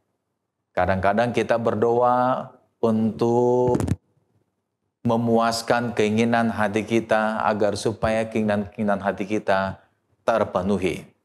Tapi Samuel M. Schumacher ini mengatakan berdoalah supaya kita dapat melaksanakan kehendak Tuhan, bukan melaksanakan akan keinginan hati kita. Di dalam Mazmur 145 ayat 18 dikatakan Tuhan dekat pada setiap orang yang berseru kepadanya. Pada setiap orang yang berseru kepadanya dalam kesetiaan. Ya. Senang bukan? Jika kita ingin Tuhan dekat dengan kita, maka kita harus bercakap-cakap dengan Dia di dalam doa. Ada beberapa alasan mengapa doa kita tidak dijawab. Kadang-kadang kita berdoa, tapi kita merasa bahwa doa kita tidak dijawab. Ya, doa kita tidak dijawab. Mari kita lihat di dalam firman Tuhan. Ya, Yesaya 59 ayat 1 dan 2. Sesungguhnya tangan Tuhan tidak kurang panjang untuk menyelamatkan, dan pendengarannya tidak kurang tajam untuk mendengar. Tetapi yang merupakan pemisah antara kamu dan Allahmu ialah segala kejahatanmu, dan yang membuat dia menyembunyikan diri terhadap kamu, sehingga ia tidak mendengar, ialah segala dosamu. Jadi, kalau doa kita tidak didengar, kata Yesaya 59 ayat 1 dan 2, ya, yaitu karena dosa kita. Ya, karena dosa kita. Apa itu dosa? 1 Yohanes 3:4 mengatakan setiap orang yang berbuat dosa melanggar juga hukum Allah. Sebab dosa ialah pelanggaran hukum Allah. Jadi alasan pertama mengapa doa kita tidak didengar, karena dosa kita. Yang kedua, ya, berdasarkan 1 Yohanes 3:4 tadi, dosa adalah pelanggaran hukum Allah. Berarti faktor yang kedua, oleh sebab kita memalingkan telinga dari hukum Tuhan, sehingga doa kita tidak didengar. Amsal 28 ayat 9 mengatakan, siapa memalingkan telinganya untuk tidak mendengarkan hukum, juga doanya adalah kekejian. Ya. Jadi, karena kita memalingkan telinga dari hukum Tuhan, sehingga doa kita menjadi kekejian. Alasan yang ketiga, ada niat jahat di dalam hati. Di dalam firman Tuhan, Mazmur 66 ayat 18 mengatakan, seandainya ada niat jahat dalam hatiku, tentulah Tuhan tidak mau mendengar. Alasan yang keempat, doa kita tidak didengar karena kita tidak suka mengampuni. Di dalam Markus 11 ayat 25 firman Tuhan mengatakan, dan jika kamu berdiri untuk berdoa, ampunilah dahulu sekiranya ada barang sesuatu dalam hatimu terhadap seseorang, supaya juga Bapamu yang di sorga mengampuni kesalahan-kesalahanmu. Jadi itu alasan yang keempat, doa kita tidak didengar oleh karena kita tidak suka mengampuni. Yang kelima, karena kita salah berdoa. Wah, ternyata kita bisa salah berdoa, saudara-saudara. Ya, Yakobus 4 ayat 3 mengatakan, kamu berdoa, tapi kamu tidak menerima apa-apa. Karena kamu salah berdoa. Sebab yang kamu minta itu hendak kamu habiskan untuk memuaskan hawa nafsumu.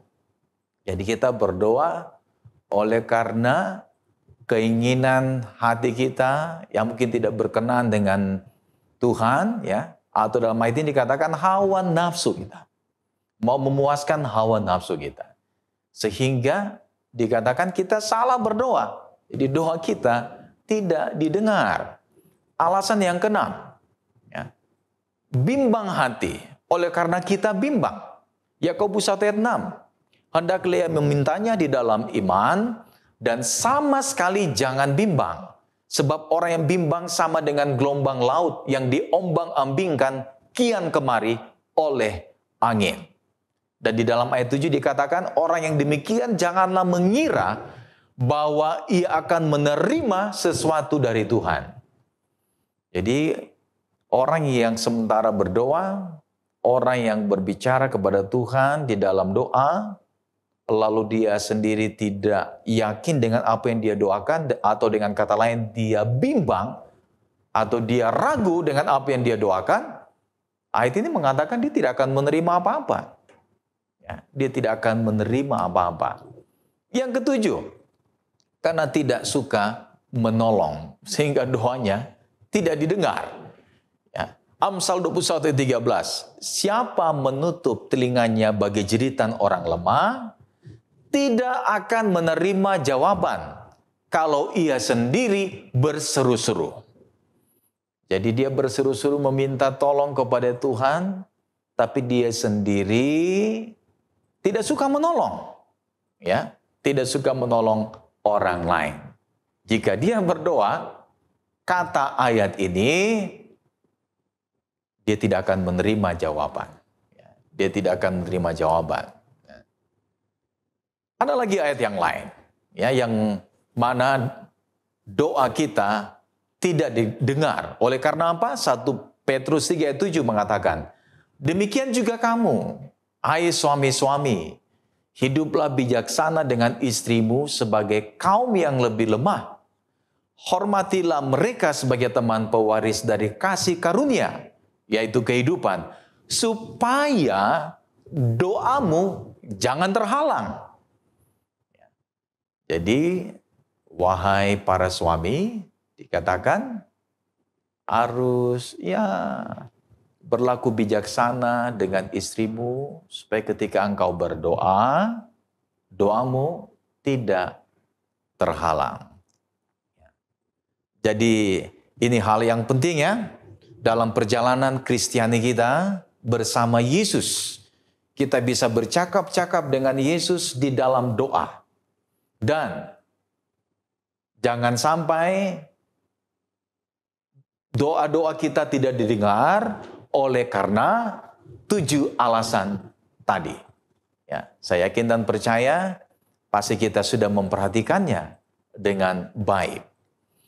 Berikut, sesudah kita bercakap-cakap dengan Yesus dalam perjalanan kehidupan kekristenan kita, tentunya kita tidak hanya berbicara ya secara monolog, tapi kita harus juga mendengarkan Yesus berbicara kepada kita.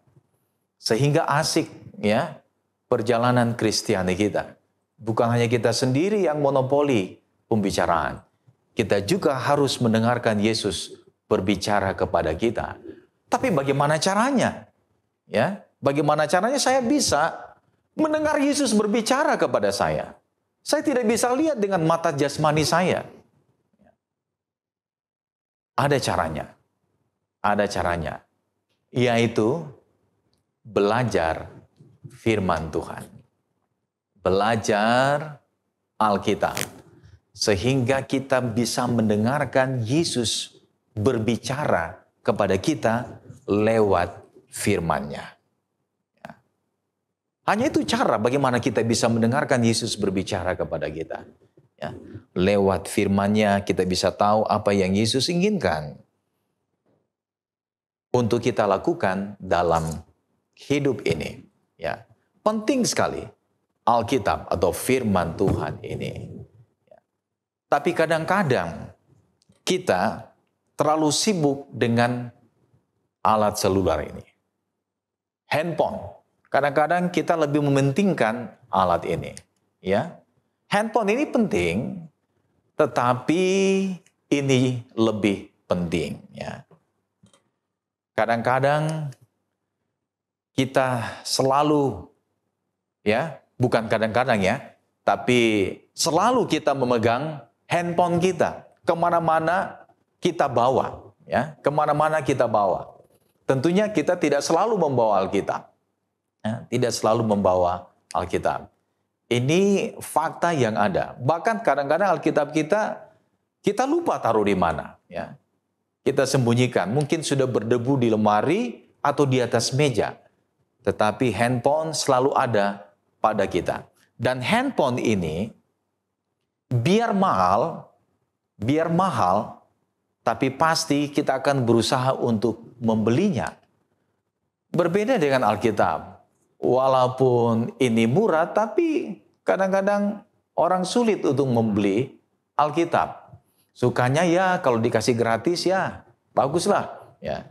Tapi kalau handphone biar mahal, orang akan berusaha kumpul duit dan membelinya. Tapi Alkitab diabaikan. Dan handphone ini, fakta yang ada, orang sering ganti casing. Ya, ganti casing. Tetapi Alkitab kadang-kadang covernya atau casingnya sudah lusuh, orang tidak peduli. Orang tidak peduli. Yang berikut ya, handphone selalu dijaga dengan baik agar tidak jatuh atau tidak tergores. Tapi kadang-kadang Alkitab ya biar jatuh atau kotor, ya mungkin kita tidak peduli. Ya, mungkin kita tidak peduli. Yang berikut, handphone selalu diingat letaknya, di mana kita simpan. Pasti kita akan selalu ingat. jarang orang melupakan, ya. Tapi kadang-kadang Alkitab kita lupa, ya. Dan kalaupun hilang, ya kita tidak terlalu pusing. Tapi kalau handphone, pasti kita akan pusing 7 keliling kalau handphone kita hilang. Ya, itu fakta yang ada. Ya. Dan handphone sulit dipinjamkan karena nanti rusak. Ya. Tapi kalau Alkitab mudah sekali untuk kita pinjamkan. Ya. Kalau orang mau pinjam ya sudah, pinjam ya. Ya. Bahkan kalau mungkin mereka lupa kembalikan, ya mungkin tidak masalah bagi kita. Tapi kalau handphone sulit untuk kita pinjamkan. Ya. Kalau handphone, setiap WA atau SMS yang masuk kita langsung baca. Tetapi SMS dari Tuhan ini kadang-kadang kita lupa untuk membacanya. Ya, kita lupa untuk membacanya. Itu sebabnya pada saat ini kita diingatkan untuk membaca SMS dari Tuhan, firman Tuhan ini, supaya kita bisa mendengarkan lagi Tuhan berbicara kepada kita. Jangan hanya kita sendiri yang berbicara kepada Tuhan lewat doa, ya. Tapi kita perlu juga mendengarkan Tuhan berbicara kepada saudara dan saya. Itu sebabnya kita perlu mempelajari akan firman Tuhan, ya. Karena sangat penting bagi kita dalam mengadakan perjalanan Kristiani kita bersama Yesus, ya. Apa faedahnya? Apa pentingnya kita membaca firman Allah? Kalau kita baca di dalam 2 Timotius 3 ayat 16, ya. Segala tulisan yang diilhamkan Allah memang bermanfaat untuk mengajar, untuk menyatakan kesalahan, untuk memperbaiki kelakuan, dan untuk mendidik orang dalam kebenaran. Ya. Dari ayat ini kita bisa lihat bahwa faedah kita membaca firman Tuhan, pertama, firman Tuhan memberi hikmat kepada kita. Ya. Dan yang kedua, dari ayat tadi, ya, bahwa firman Tuhan menuntun kita kepada keselamatan. Begitu penting sekali mempelajari firman Tuhan. Yang ketiga, pentingnya kita mempelajari Tuhan, mempelajari firman Tuhan, ya, yaitu firman Tuhan memberi pengajaran kepada kita. Jadi dengan kata lain, orang kalau tidak membaca firman Tuhan, maka dia kurang pengajaran. Atau kata lainnya, menjadi kurang ajar. Karena dia tidak membaca firman Tuhan. Yang keempat, pentingnya kita mempelajari firman Tuhan oleh karena firman Tuhan menyatakan kesalahan kita. Dalam 2 Timotius 3 ayat 16 tadi. Ya. Kita tidak pernah tahu kita ada di jalan yang salah kalau kita tidak mempelajari firman Tuhan. Itu sebabnya pada saat ini saya mengajak kita dalam perjalanan Kristiani kita, kita harus mempelajari firman Tuhan supaya kita tahu saya sudah ada di jalan yang benar atau ada di jalan yang salah. Firman Tuhan yang akan menunjukkannya. Ya. Yang berikut pentingnya mempelajari firman Tuhan, yaitu memperbaiki kelakuan. Ya. Jadi kalau kelakuan kita kurang baik, ya, itu berarti kesimpulannya kita tidak mempelajari firman Tuhan. Karena firman Tuhan untuk memperbaiki kelakuan. Jadi kalau tidak ada perubahan dalam tingkah laku kita, berarti kita kurang bahkan tidak mempelajari akan firman Tuhan. Ya. Bagi orang muda, ya, dengan apakah seorang muda mempertahankan kelakuannya bersih? Dalam Mazmur 119 ayat 9 dikatakan di sana, dengan menjaganya sesuai dengan firman-Mu. Ya. Jadi kita dapat menjaga kelakuan kita, tingkah laku kita dengan mempelajari firman Tuhan. Yang berikut, mendidik kita di dalam kebenaran. Mendidik orang dalam kebenaran ketika dia mempelajari firman Tuhan. Jadi kalau saudara mau ada di dalam kebenaran, dengarlah Tuhan berbicara lewat firman-Nya. Pelajari firman-Nya sehingga kita tahu kita ada dalam kebenaran. Yang berikut, kalau kita baca dalam Kisah 17 ayat 11, firman Tuhan akan membuat hidup kita lebih baik. Ya. Dalam Kisah 17 ayat 11 dikatakan orang-orang Yahudi di kota itu lebih baik hatinya daripada orang-orang Yahudi di Tesalonika. Karena mereka menerima firman itu dengan segala kerelaan hati dan setiap hari mereka menyelidiki kitab suci untuk mengetahui apakah semuanya itu benar demikian. Jadi orang Yahudi di kota Berea lebih baik daripada orang Yahudi di kota Tesalonika. Mengapa? Karena mereka mempelajari firman Tuhan dan menerima firman itu dengan kerelaan hati. Jadi kalau ada firman yang menegur hidup mereka, meluruskan jalan mereka, mereka terima dengan senang hati. Ya. Jadi penting sekali mempelajari firman Tuhan. Ya. Yang kedelapan, ya, pentingnya mempelajari firman Tuhan membuat hidup kita berbuah atau kita menjadi sukses dalam kehidupan kita. Mazmur 1 ayat 1 sampai 3. Ayat yang sangat familiar. Berbahagialah orang yang tidak berjalan menurut nasihat orang fasik, yang tidak berdiri di jalan orang berdosa, dan yang tidak duduk dalam kumpulan pencemooh. Tetapi yang kesukaannya ialah Taurat Tuhan, dan yang merenungkan Taurat itu siang dan malam. Hasilnya adalah sebagai berikut. Dalam ayat selanjutnya, ia seperti pohon yang ditanam di tepi aliran air, yang menghasilkan buahnya pada musimnya, dan yang tidak layu daunnya. Apa saja yang diperbuatnya berhasil. Itu akibat dari mempelajari firman Tuhan, merenungkan firman itu siang dan malam.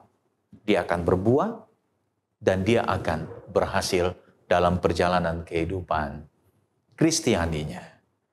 Yang berikut, firman Tuhan ini begitu penting untuk kita pelajari karena ini akan menjadi senjata melawan pencobaan. Yesus sendiri ketika setan mencobai dia di padang gurun, apa yang Yesus katakan? Ada tertulis. Ada tertulis. Jadi Yesus menangkis serangan setan dengan menggunakan firman Tuhan. Ada tertulis. Kita juga sebagai teman seperjalanan dalam perjalanan kehidupan kekristenan kita bersama Yesus, kita harus mengikuti teladan Yesus, Juru Selamat kita yang penuh kasih itu. Dia menang atas pencobaan oleh karena menggunakan firman sebagai senjata melawan pencobaan. Yang ke-10, pentingnya kita mempelajari firman Tuhan karena itu akan memberi hidup. Ya. Yesus sendiri berkata di dalam Matius 4 ayat 4, tetapi Yesus menjawab, ada tertulis manusia hidup bukan dari roti saja, tapi dari setiap firman yang keluar dari mulut Allah. Jadi kalau kita mau hidup, maka kita harus makan roti hidup, yaitu dengan mempelajari firman Tuhan ini. Kita akan dituntun kepada kehidupan.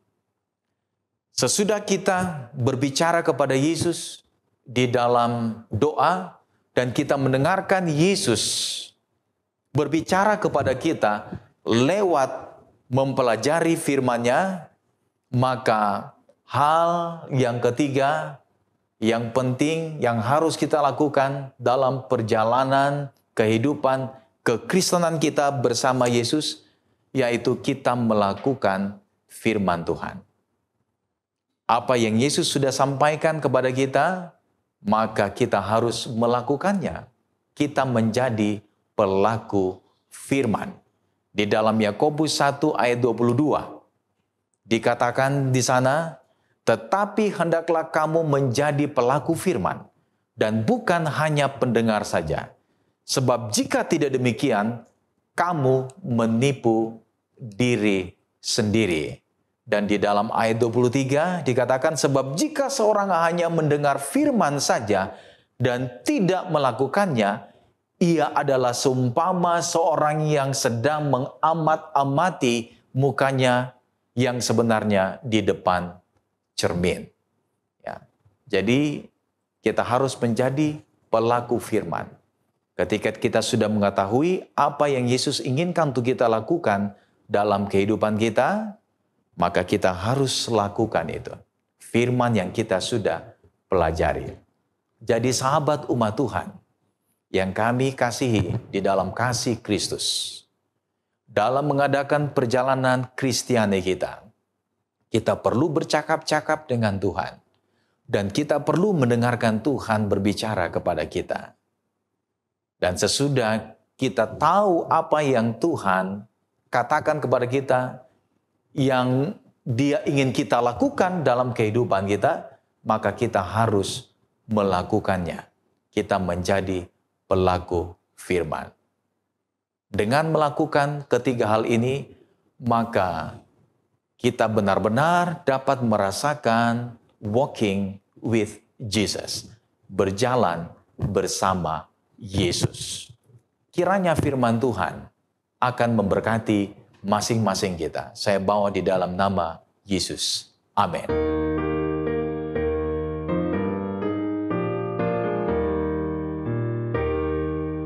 Masyurkanlah Yesus ke seluruh dunia dengan setia, bawa yang berduka, miskin, sakit, buta, agar disembuhkan oleh Yesus. Masyurkanlah Yesus ke seluruh dunia dengan doa, bawalah yang hilang, yang takut dan bimbang, agar dilepaskan dari dosa. Masyurkanlah Yesus ke seluruh dunia dengan kasih, hingga banyak jiwa lepas dari siksa, jadi umat Yesus selamanya. Sahabat umat Tuhan, mari kita satu di dalam doa. Bapa kami yang bertata dalam kemuliaan kerajaan sorga, di hari Sabat yang suci dan diberkati ini, kami sungguh sangat bersuka cita oleh karena kami telah diberkati dengan firman Tuhan. Tolong kami ya Tuhan, agar supaya kami benar-benar dapat mengadakan perjalanan bersama dengan Juru Selamat kami. Biarlah kami dapat bercakap-cakap di dalam doa kepada Juru Selamat kami. Dan biarlah kami juga dapat mendengarkan Yesus berbicara kepada kami lewat firman-Nya. Dan tolong kami supaya dapat menjadi pelaku firman. Apa yang Engkau inginkan dalam kehidupan kami, untuk kami lakukan lewat firman-Mu. Kami disanggupkan untuk melakukannya. Roh Kudus-Mu kiranya menyanggupkan kami untuk menjadi pelaku firman. Dengan demikian, kami dapat benar-benar merasakan berkat sukacita dalam perjalanan kekristenan kami bersama Yesus Juru Selamat yang penuh kasih. Diberkati semua sahabat umat Tuhan yang mengikuti ibadah Sabat ini. Biarlah Tuhan senantiasa menjaga, melindungi, dan memberkati sahabat-sahabat umat Tuhan ini. Adalah doa dan permohonan hamba-Mu. Di dalam nama Yesus. Amin.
Puji nama Tuhan, seluruh rangkaian ibadah Sabat ini telah selesai.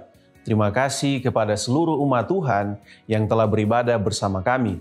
Kiranya berkat dari Tuhan menjadi bagian kita semua. Saya, Pendeta Calvin Lumowa, bersama dengan kru yang bertugas, pamit undur diri. Kita akan berjumpa minggu depan dalam program yang sama, Convergence in Christ, hanya di Cornelius Media, Bridge to the Truth.